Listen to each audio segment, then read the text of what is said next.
Well, I would just like to say welcome and thank you for welcoming all of us to the convention. We have 12 youth delegates from our subregion, and we have 12 emerging leaders from the subregion. My name is Robin Campbell, and I'm the Employment and Youth Coordinator for Tanana Chiefs Conference, and for our 42 tribes. I am from Nenana, and I've worked for the tribe for 16 years before coming to Tanana Chiefs. I am so thankful for this job. I've always been really involved with our youth in my community, doing activities, advocating for them. So this is a real dream job for me. So I just love working with the youth and with the elders. They're all amazing. There's a few things I need to brag about our emerging leaders for a few seconds before they talk with you. In the last few months, since November, almost all 12 of our emerging leaders has received 4 UAF credits in tribal management. So I think that's a really good accomplishment for 2 months. They've done many more things. There's too many, and we don't have enough time to explain all that stuff to you, but I'm just really thankful, and I'm really hopeful for these youth and these emerging leaders, because they can give you so much of what they're thinking, and they have great thoughts. And with that, I'll just let them start introducing themselves, and we'll start with our emerging leaders.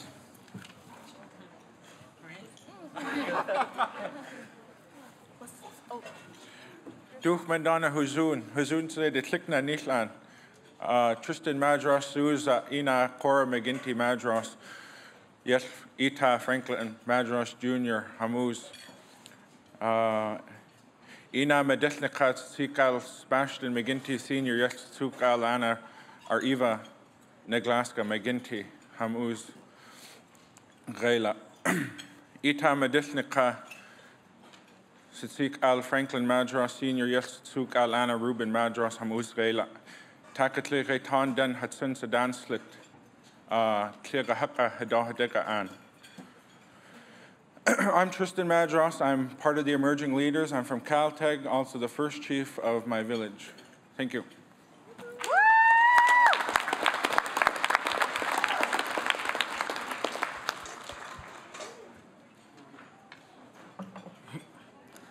Hello, I'm Kalen Sunnyboy. I'm part of the Emerging Leaders Youth Advisory Council. I'm from Nenana, but I'm staying here in Fairbanks. My mother is Christina Sunnyboy, and my father is Donovan Williams from Hooslia, and my grandparents are the late Mitch Dementif, and my grandmother Kathleen Ketzler Dementif. Thank you.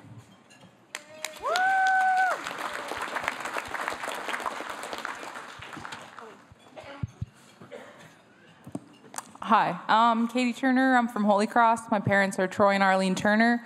My maternal grandparents are the late Billy and Arena Kruger of Anvik, and my paternal grandparents are Laverne Turner and the late Billy Turner of Holy Cross. I'm an emerging leader, and I'm also a student at Fort Lewis College in Durango, Colorado.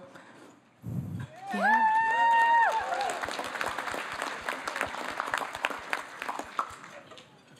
Hello, my name is Cynthia Kruger. I'm from Grayling. I'm an emerging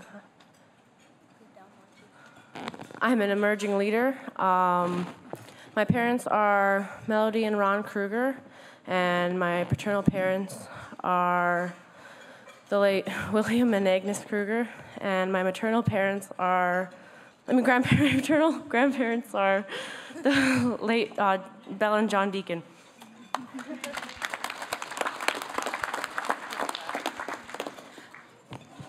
Hello, my name is Melena Jordan. I'm from Rampart in Tanana. My parents are Desiree Andon and Charlie Jordan. My grandfather is the late Freddie Jordan of Tanana and Ada Jordan of Rampart. I also, on my mother's side, I have Barbara Andon from Beaver and Donald Andon Sr. from Tanana. And I'm an emerging leader, and I'm going to UAA for culinary.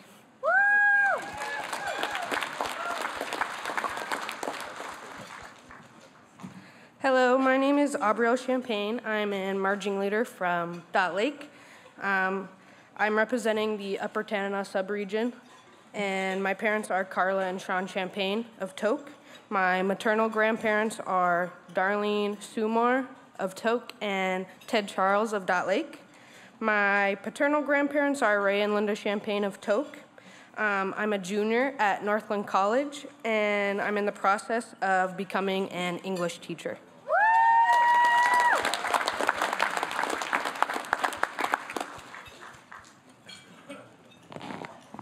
Hello, my name is Devin Deaton. I'm an emerging leader from Beaver. My parents are Doran Deaton from Beaver and Eugene Lee from Shungnak. And my maternal grandparents are the late Ada and Harmy Deaton from Beaver. Thank you.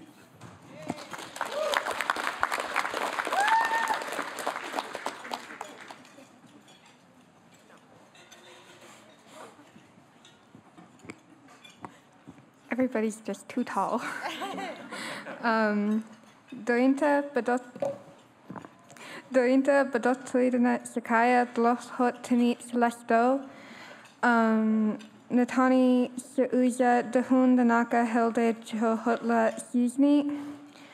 Marianne Wheel Inaa Yah Mike Wheel Itaa Helen Peters Sipsu Yah Hardy Peters Sipsia Wela. Joanne Wheel Sipsu Yah Alfred Wheel Senior Sipsia Wela. Bitita Hutana Sultan Aslan Danaka Hudahugate. Hello, my name's Natani. I'm from Rampart, and my name my grandmother gave me is Jahutla. My parents are Marianne Wheel and Mike Wheel. My grandparents on my mother's side are Helen Peters and the late Hardy Peters, and my grandparents on my father's side are Joanne Wheel and the late Alfred Wheel. Thank you.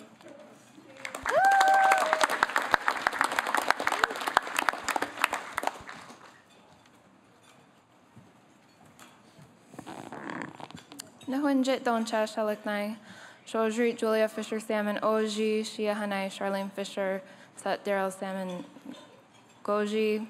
I'm from Beaver in Chalkitsik, Alaska. I'm an emerging leader. I'm the treasurer. And just thank you for having me this year.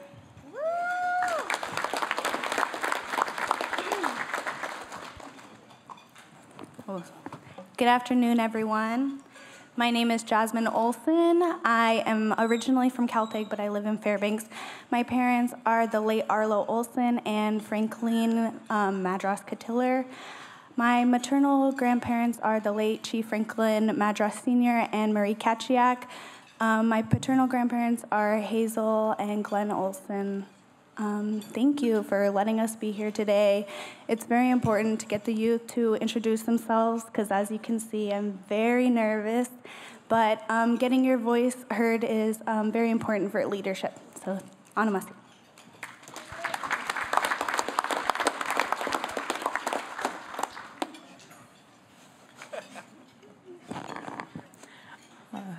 Good morning. My name is Jolie Murray. I'm from Beaver. My parents are Kim Andon and Jeff Murray. My paternal grandmother is Vicky Ugardashea. And my other way around. Okay. My maternal grandparents are Barbara Andon and Don Andon. If we could have the youth start introducing themselves, that would be great. Yeah?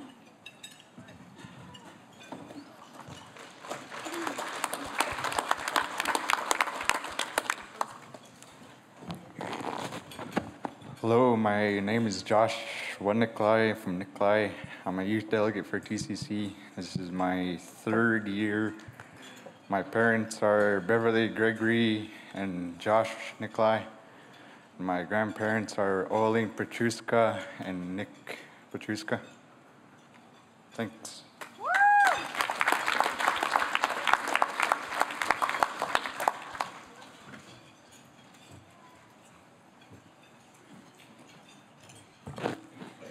my name is Adriana Charlie. I'm a youth delegate for TCC. I'm 15 years old, and I live in Minto, Alaska. My parents are Keith and Eileen Charlie. My mother's parents are Lloyd and Joyce Charlie. My dad's mother is Norma Dahl.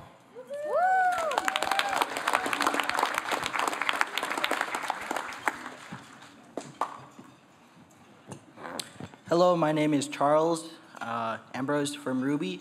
I am 14 years old, and my parents are Brenda Ambrose and Johnny Ambrose. My grandparents are Lena McCarty and Billy McCarty. And on my dad's side, my grandma is Alice Ambrose.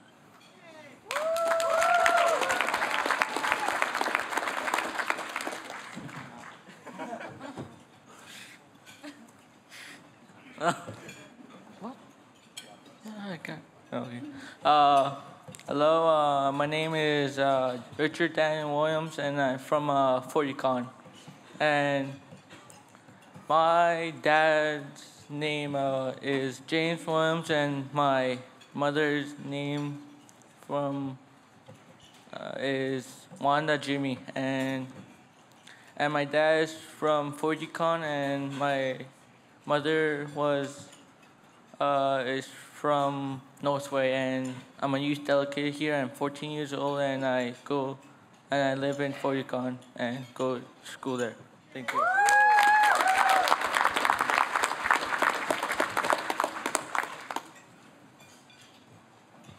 Afternoon, Shalaknai.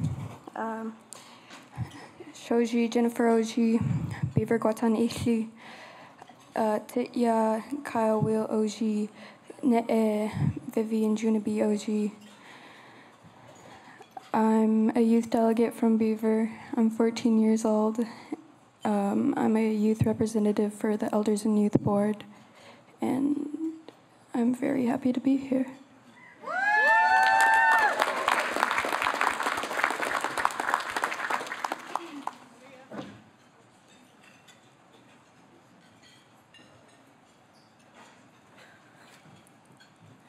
Hi, my name is Amelia Burke, and I'm 14 years old, and I'm from Nenana.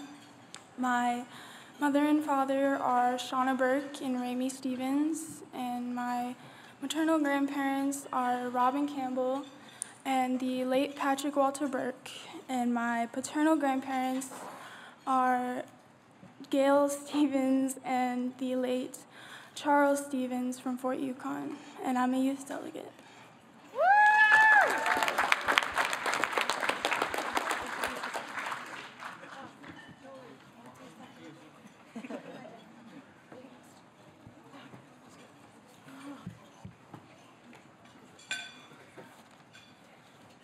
Hello, my name is Catherine Captain. I'm from Tetlin. My parents are Winema and Byron Captain. My grandparents are Billy Sam and Wanda David. I'm 15 years old and in 9th grade, and I'm proud to be a youth delegate. Thank you.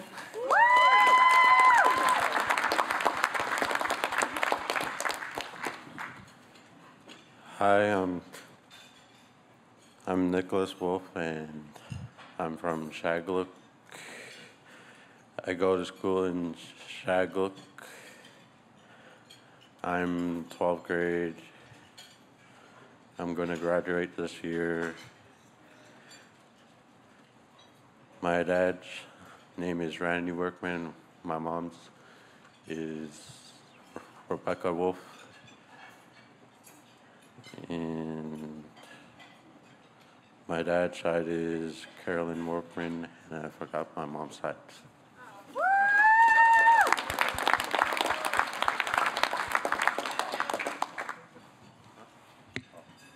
Is this work? Oh yeah, it's working. Okay. Hi everyone. My name is Brooke Dementif. I'm from Holy Cross. I'm 15 years old. I am currently attending Mount Edgecombe High School. My parents are Rebecca Dementif. She's in the back. My dad is Leonard Dementif Jr.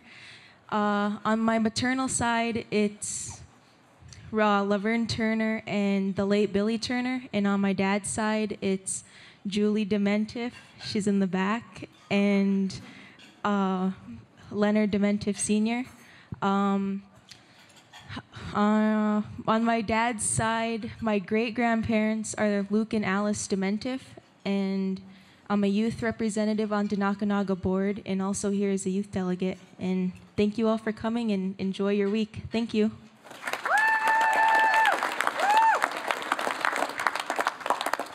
Shojri, Kayla Oji, Gwicheje, Gwitsan Eatley, Shahan, Amy Carol Oji, Shiti, Gordon Druck Oji, Shitsu, Rebecca Carroll, Shitsi, Jerry Carroll.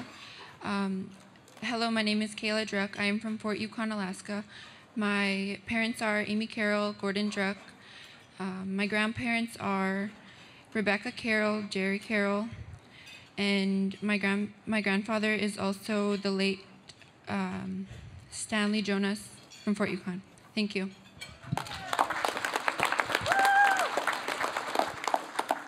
Good afternoon, everyone. I am Kirsten McLean. I am from Galena. I'm representing Nana as a youth delegate. I am a 10th grader at Lathrop High School, and my parents are Christopher McLean, Katrina Wright, and my grandparents are Cindy Charlie and Angela Wright and Marie Lavelle. I am happy to be here on a Bassett.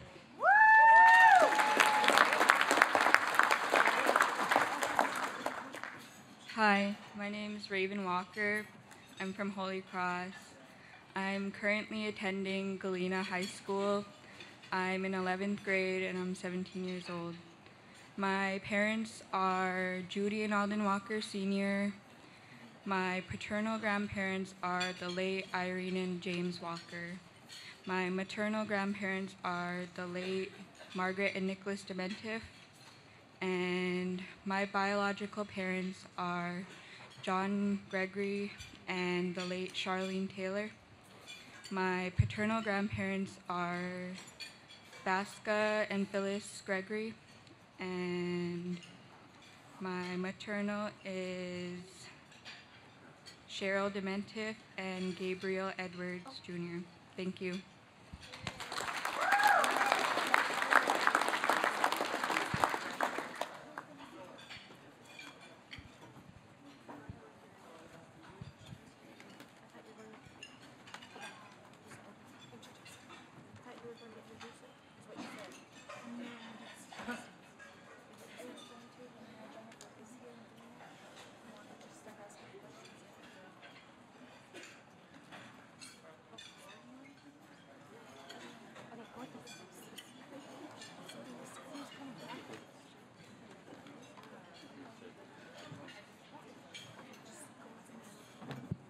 Hello?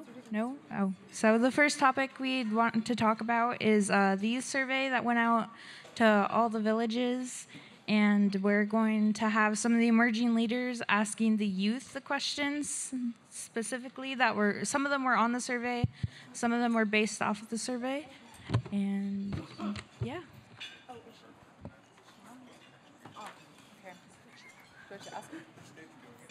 All right. This question is for Kayla. What kind of cultural activities do we need in our villages? Good one.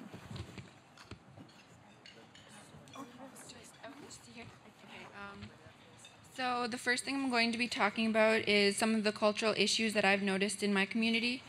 So the first thing I noticed is that we don't really have enough volunteers to do any activities such as language, dancing, sewing, and hunting. Another reason why is because the kids don't take it seriously.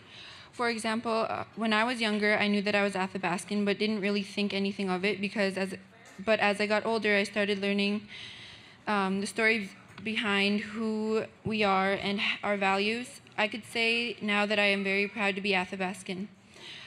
Some of the things that I would consider to continue our culture ways is having after-school storytelling on how Athabascans got their name and who they are. Another thing is to maybe ask the tribe for general funds to support the activities or even have our village fundraise.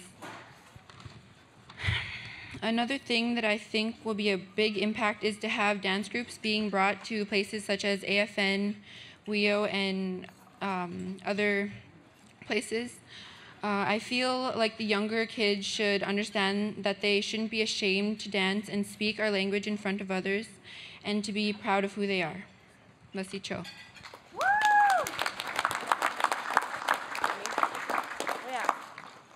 Okay, this next question is for Raven. How do non-active youth centers affect the attitude of the youth? I think it affects the youth because they don't go outside to be active enough. They don't have activities to go outside, so they turn to drug and alcohol abuse. The community sees this happening and does not do anything or make activities for them to do. The kids see the adults drinking, so they turn to drugs and alcohol because they think they're having fun, rather than... Awesome. Thank you, Raven. The next question's for Breezy. How would having more than one sport benefit everyone?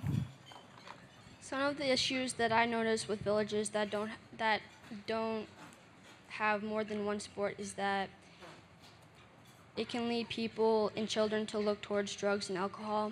Maybe they're not into one sport like basketball, or they're not having something to commit to. For example, basketball has helped me get my mind off of things, and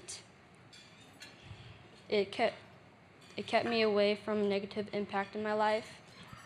But I definitely think that having more than one sport can commit everyone together as a community. It also has a positive outcome on students having a high GPA.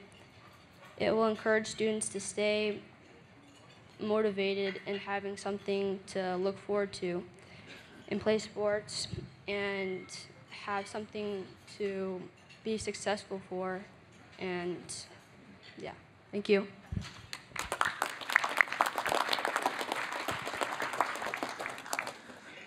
Okay, Brooke, how do drugs and alcohol affect you, your community, and your region? Okay, well, first off, it's really harmful to our culture and our people.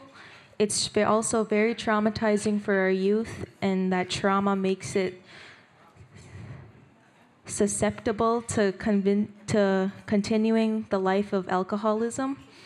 It not only affects our youth, but the new generations to come. Alcohol and drugs is the root of other problems. We need to break that cycle and start moving towards healing. Thank you.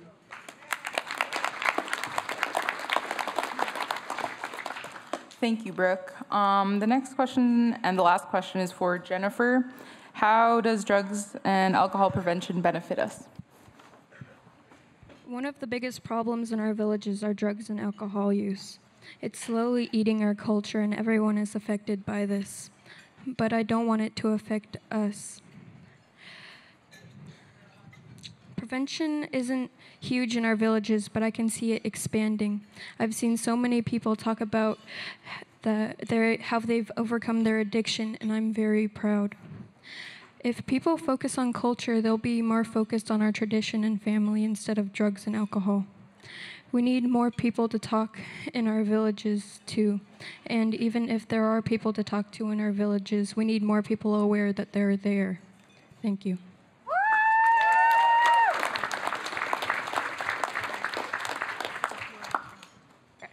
So just some of the things that were answered in the survey. We got back 102 surveys from people all around the region. 31% of those were from the Yukon-Koyukuk region. Just, yeah. Like it! One of the main wants was definitely youth centers, but another was prevention and just more things to do. But they wanted more than just, Wi-Fi. Wi-Fi's nice, but they also wanted to learn how to trap different animals in our region and learn how to sew more different things. 54 of the people that answered didn't, or 54% of the results said they didn't have any youth centers, and 63% of the people said that they had youth centers, but they were inactive. They didn't do anything, or they were made into some other storage building.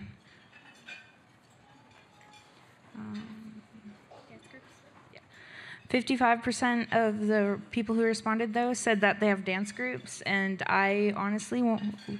That's a nice number, but it'd be great if that went higher.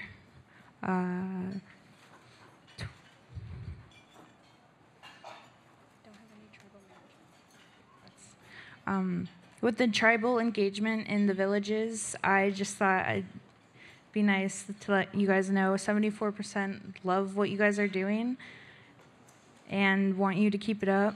And yeah, the next topic we're going to be speaking about is culture. So, Tristan.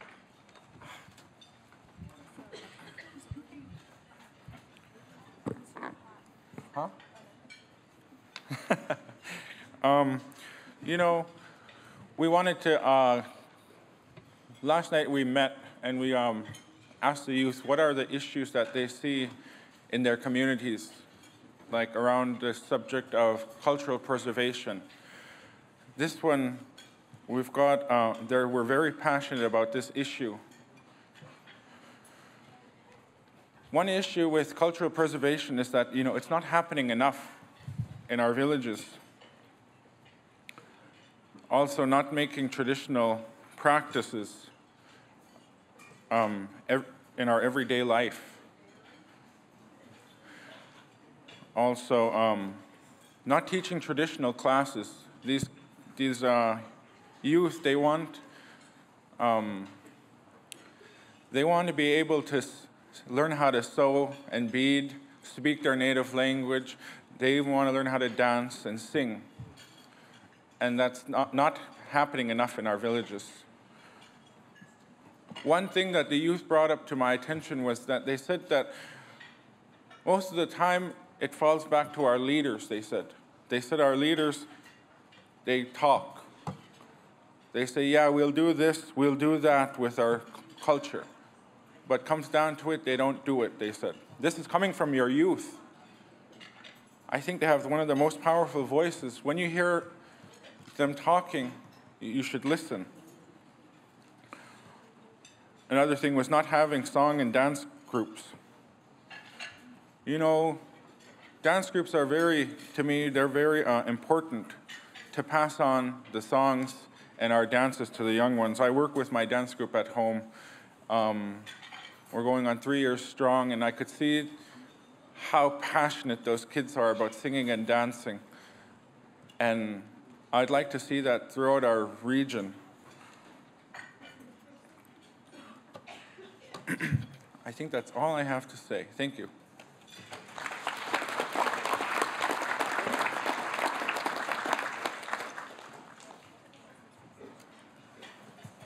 Hello. I'll be stating a few issues that I've thought of for cultural preservation. So I'm from Nenana, and in my area, we're on the road system. So it's a lot of people come through, and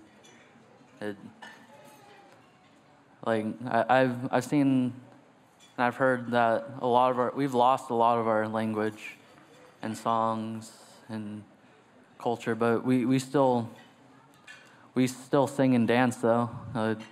Timmy's a big help to that.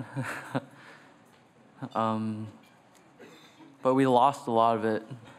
A lot of it was partied away or drinking away too.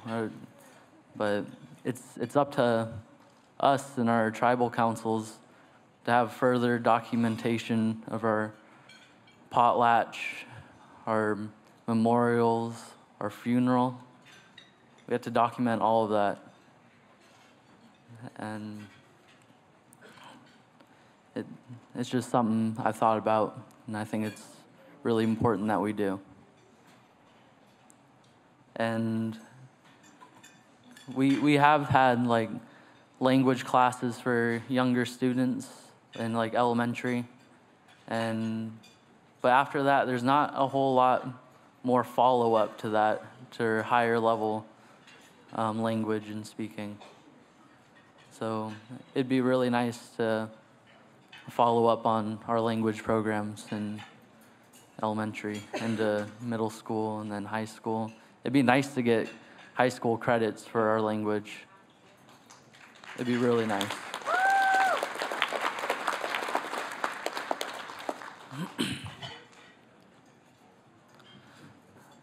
Another thing that took away from us was the mission schools. A lot of our grandparents and great-grandparents were sent to mission schools, and after that, you don't hear them speaking their language like they used to. My great-grandma grew up speaking fluent, native, like Indian language, but I've never heard her speak it, and that's always bugged me.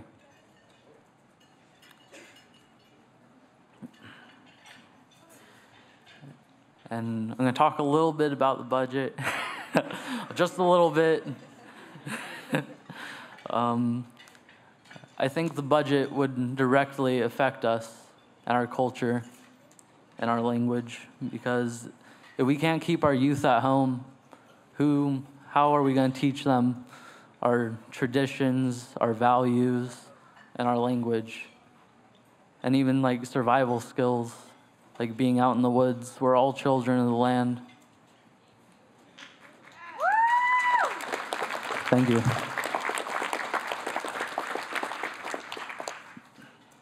And it's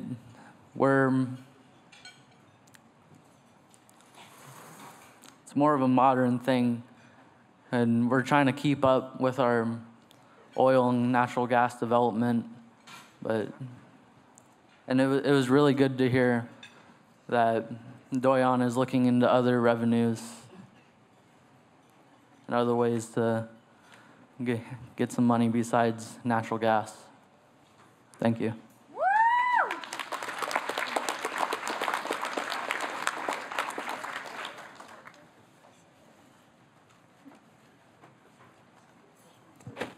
Again, everybody's just too tall.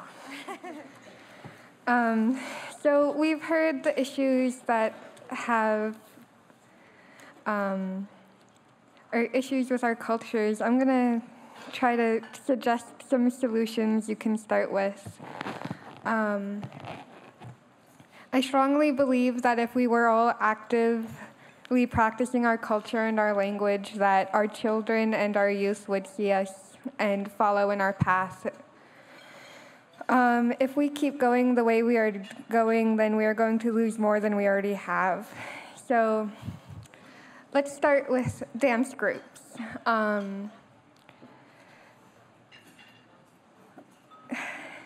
There's a lot of songs that have already been recorded and are on UAF's archives. My mother has listened to them and has taught us some of them.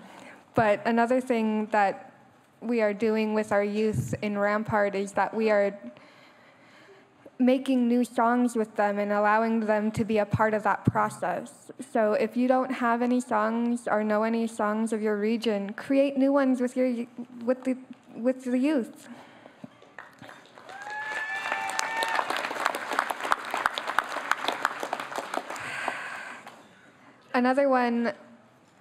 Another issue that was brought up is that we don't have enough craft nights or crafting in school. The youth would like to see more beading in schools and out of schools and more storytelling. A good way to fund that is putting a small amount of money from your general funds away to buy supplies such as beads, sinew, and skin or felt to bead on.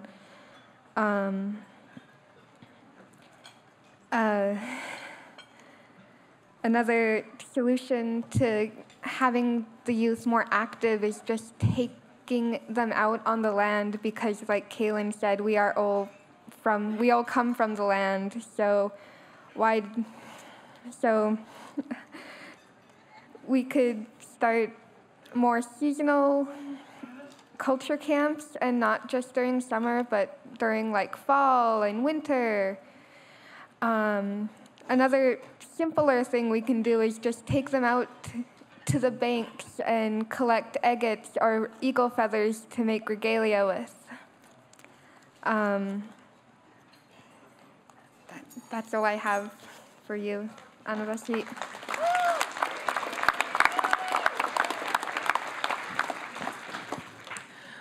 There are a lot of issues that we have with our culture right now, and we prepared some more solutions. And what I was thinking was talking about the UA archives is always adding more to them, always documenting the elders and see like the stories that they tell us, and even add that so we can have those also in the future. Work hard to find yourself and lead the way. Bring back the sacred ceremonies that we don't see as often anymore, such as the naming ceremonies and clan knowledge, and pass that down to the other people so we can understand where we come from and who we are. Educate ourselves on what we should do, and be proud of our heritage and tell other people about our heritage. And the number one problem with trying to implement our culture into our everyday lives is everything costs money. It costs money to go hunting, it costs money to go berry picking. Anything that we want to do with our culture costs money. And one solution that we thought of was, since everything costs money, we should ask the villages to spend a small amount of their general funds or IHS funds for cultural enlightenment, such as beading and sewing, going out and trapping, these little things that can help teach the younger generations on what we are and who we are. And now we're going to talk about education. Thank you.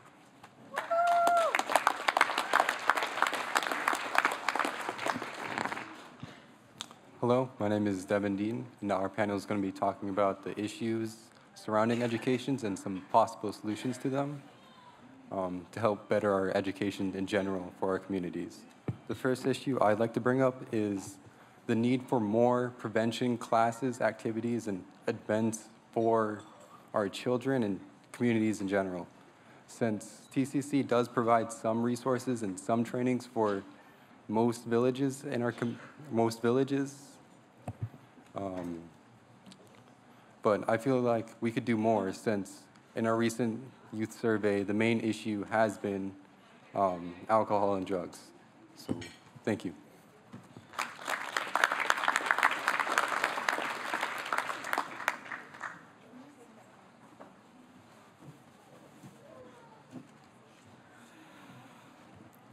Hello.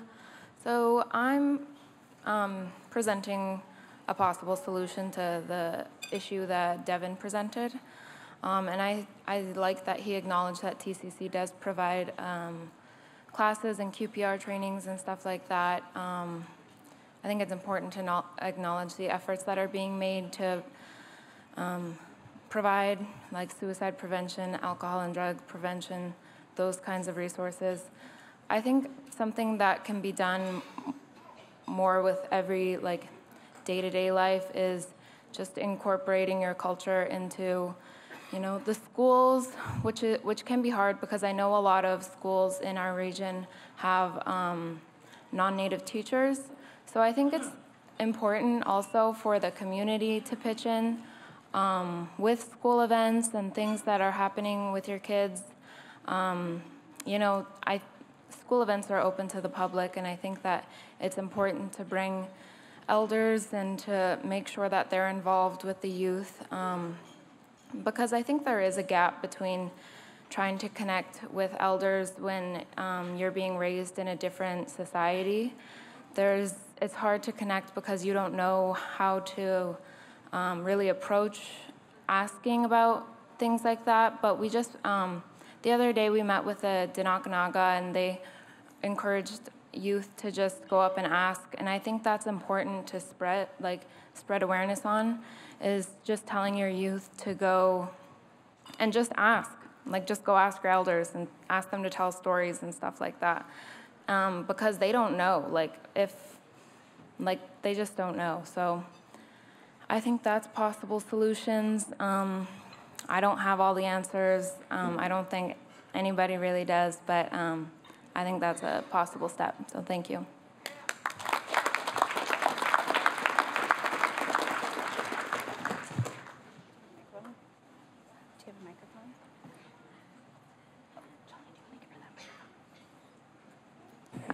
Hi, everyone. It's me, Jasmine, again. So right now in our panel discussions, we're talking about education. And I'm sorry that we're trying to move this along really quick. We didn't get a chance to eat lunch. So we're just trying to. As I said, I'm Jasmine. Today I want to talk about education, because education is a huge key to success. Whether that is cultural knowledge or Western knowledge, we are all learning to better ourselves for our future, for our kids, our grandkids, just for sustainability. So Western education in our rural communities faces many obstacles, as many speakers have presented today. Every year we see more and more cuts to education with the state's budget. As Victor was saying, we are dried to the bone with this proposed budget. I am glad that all of these youth that you see today were able to sit at the town hall meeting and voice our opinions on this budget. No,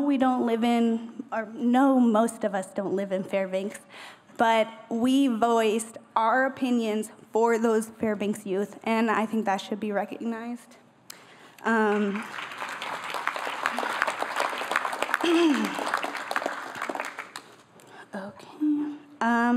Not only are we facing funding issues in our villages, we are also have a lack of invested educators coming into our communities and inadequate standards. So I spoke with my friend, she's an emerging leader who works in her village school, and she has students that aren't being taught at their grade level, meaning that these students aren't able to read or write when they should be able to. We need our youth to be taught at their grade level and to encourage educators to be persistent with their students. All of these issues play a role into out-migration of our students in our communities. Today, I have Brooke Dementif. She's a youth delegate and the youth rep on the Dinakanaga board. She grew up in Holy Cross. She went to school there, and now she attends Mount Edgecombe as a 9th grader. Brooke, I have a few questions for you. Can you answer them? Okay, cool.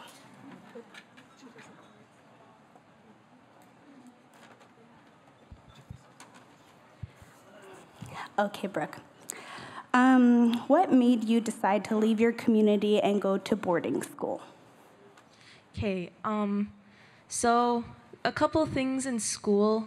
There was a lot of lack of teaching, and I just thought the need that I wasn't getting the education that I needed, and there just wasn't enough classes for me to take, and I wasn't getting taught at the grade level where I should have been. I wanted to be challenged. I wanted to have a challenge, and a boarding school could have gave me that. I wanted to further my academic goals in school, and I needed to receive the education that I wanted, and I just thought that that's what I was gonna get if I went to a boarding school. So that's the main reason why I went, was to further my education and succeed. Thank you, Brooke.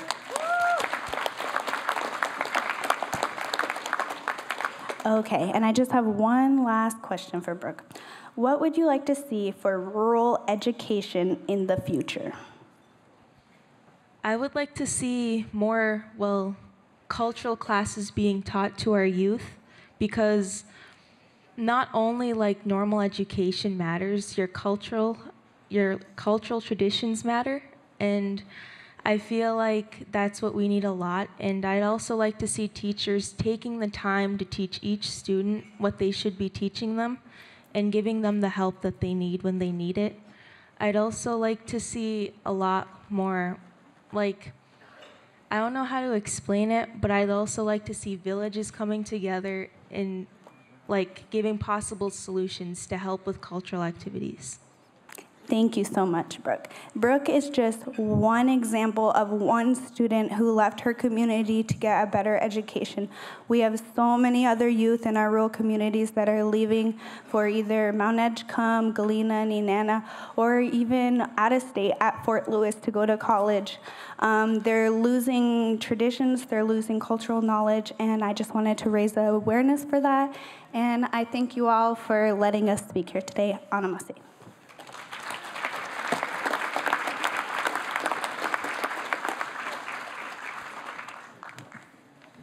Gee, we look so tired after lunch. Where's our smiles? So I'm doing the solution for what we can to keep youth in our villages. So I think one of the solutions is implementing a more diverse learning plan into our curriculums at school. These courses, diverse learning strategies, would keep students within their enrolled villages and close to family. Some school districts and schools have already starting to put more courses within their yearly academic plan, but there's always more work to be improved on education. We always want to learn, we always want to teach. So we need to help students by providing immersion strategies within our schools before they go off to college or start making a life for themselves. So to help prepare them, we can offer more higher education classes or even more technical classes within our schools and embedded into the curriculum. Preparation for the upcoming generation will affect how our tribes are run tomorrow. So with that being said, education should be one of the main priorities within our villages. I would also like to thank my tribe, Dot Lake, in the Upper Tanana subregion for helping me achieve my athletic and academic successes so far. And we can only go from there. We can get better and put education on our first priority. Now I would like to introduce Adriana Charlie from Minto to discuss some other solutions to help with implementing a diverse curriculum.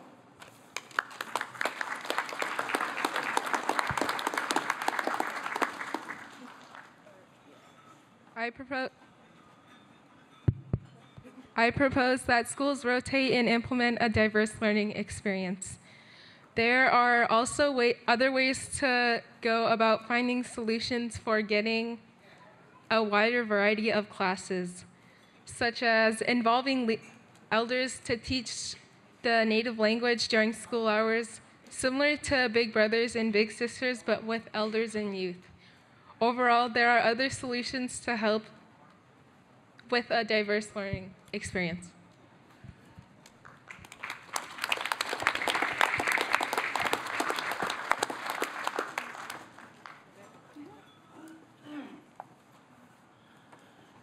So that wraps up our presentation for the convention this year. If you have any questions for the youth or the emerging leaders, please ask them. We'll be here all week, and they have a lot of answers if you just ask them. Thank you.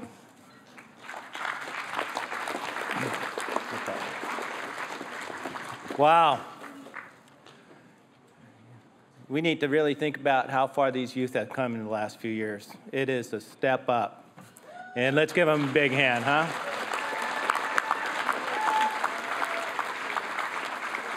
You know, I just really appreciate the way the emerging leaders work with our youth delegates.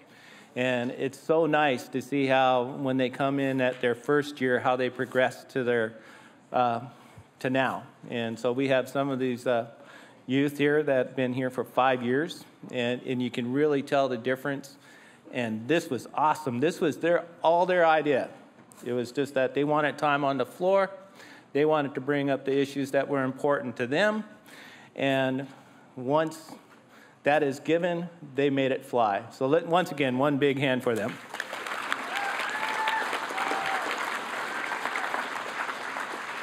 I'll pass these to you as a whole so that we won't do it here, but we're giving each of them $50 just to have a little extra spending money while they're in town. So.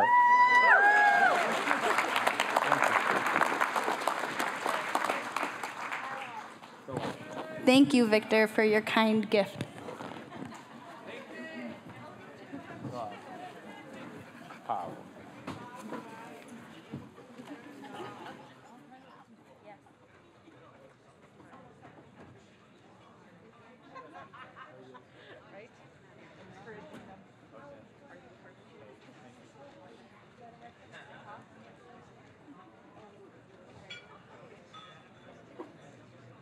Richard wanted to say a few words, and so,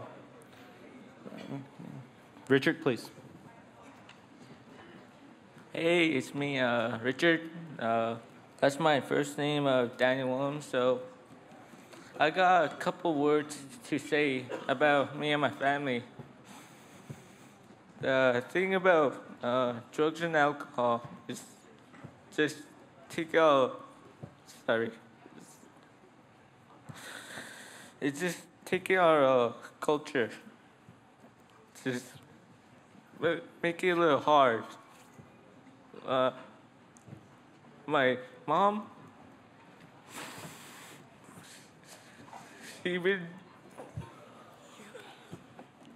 my mom, I've been drinking, and sometimes I hear from my dad, she'd be drinking, and when I get there, she'd be all normal. But when I see her, she just go outside and she still smokes. But I told her that she needs to stop. But she says she tried. But I still see her doing that. But since smoking is so addicting, it's so hard. I see my brothers doing that. My dad's chewing tobacco, and I don't want myself to be like that, be smoking or drinking. I want the next generation for youth like me to not be smoking, drinking at a young age. I don't want to see my family suffer anymore. I don't want to be like that when I become older. Thank you for listening. Yeah.